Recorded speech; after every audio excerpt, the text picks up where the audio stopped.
Hello guys, welcome back to ACC on the PlayStation 5, and today we're playing the game having installed the latest update that looks to fix many of the bugs that were in the game at launch. So the first thing that you'll notice that's been changed is the force feedback has been made much stronger. I'm using the Fanatec CSL Elite and I had to drastically change my wheel settings compared to what I was using before the update. So I have made a video on this and I will put a link in the description and you'll be able to click on the link at the top of the screen now if you wish to see my current wheel settings I'm using post update. But essentially the strength is just really a hell of a lot stronger. You get a lot more feedback as to what's going on with the car, where the grip is and the feel of the road, and overall it is definitely a big improvement.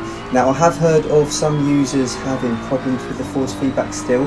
However, as far as I know, these generally have been players playing on Xbox, so do let me know in the comments below if you're still having issues with your force feedback in the game, and if you are, just let me know if you are on Xbox or PlayStation 2.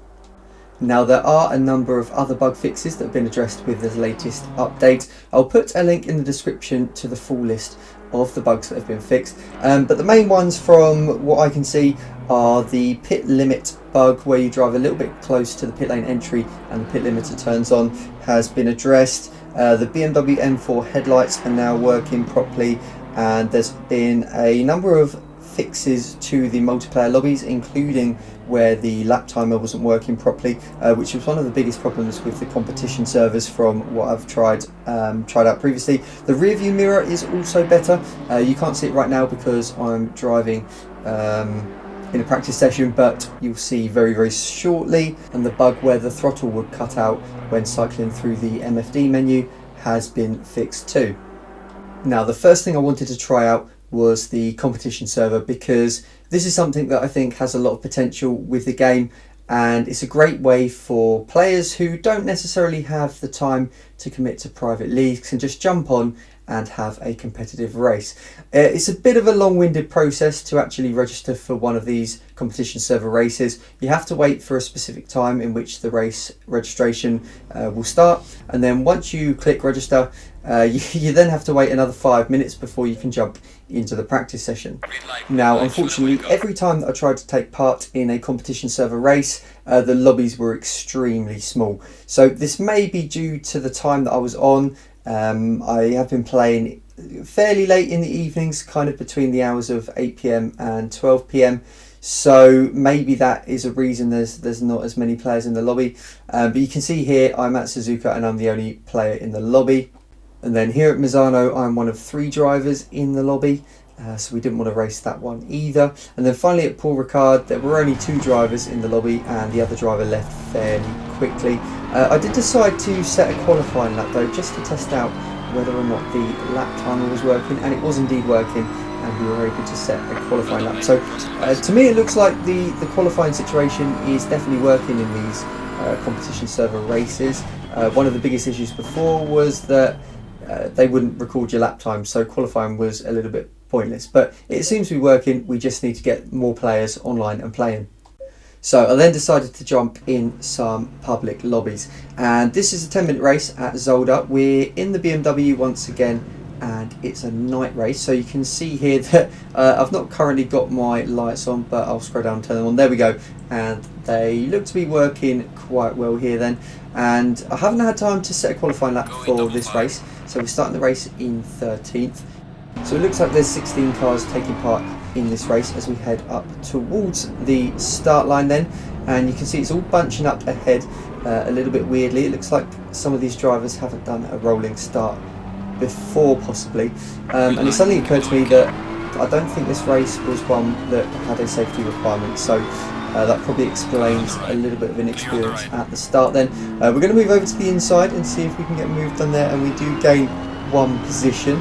And then looking to follow this Porsche through the right-hander, and the Mercedes looks like it runs a little bit wide there, so we're going to get a move done on him there. And then the Porsche driver steps on the throttle a little bit too aggressively and loses it over on the right-hand side.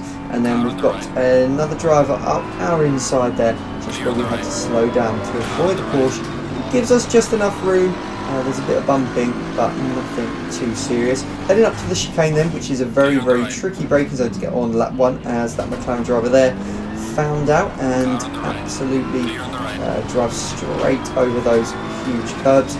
But it looks like we've made a good start here and gained quite a few positions as we go through another set of slow corners, and a couple of other drivers missing the chicanes there as well, but everyone getting it sorted on the exit. So as we begin lap number 2 then, you can see there's a bit of contact between this Porsche and Audi driver up ahead, and the Audi just losing a bit of time there, and we're going to be able to make a move up the inside.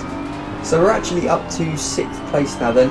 It's only a 10-minute race, but it looks like we've got quite a big pace advantage over some of the other drivers here, to say the least. We don't take much speed through that corner though. We could have definitely gone a bit faster through there. And then heading up to the chicane then for the second time, and as we turn in, the Audi driver completely misses his braking point and sends us off into the gravel. So that's kind of our race over so far, but I didn't want to quit. I wanted to get back into the race and see what we could do.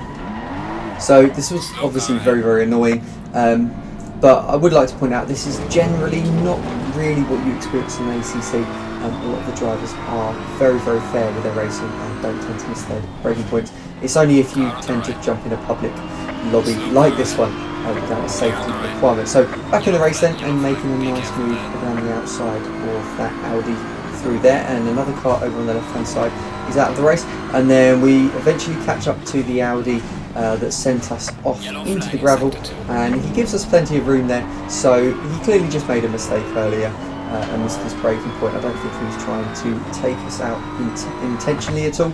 And then onto the final lap then, and there's a bit of chaos through the hairpin on the last lap, and we've caught right up to these two cars here. We're up to 8th place now as well, so we've had a good result there. And you can see the Bentley up ahead getting quite a lot of lag, so I just kind of wanted to give them quite a lot of room through the final chicane, but he ends up all out of shape on the grass, and we get a good run out of the final corner and take that position to finish in 7th place then. So I wanted to take part in another race, and this time pick a lobby that had a safety requirement to connect to it, but unfortunately there wasn't an awful lot of choice. You can see here there's only 2 lobbies with 10 drivers or more.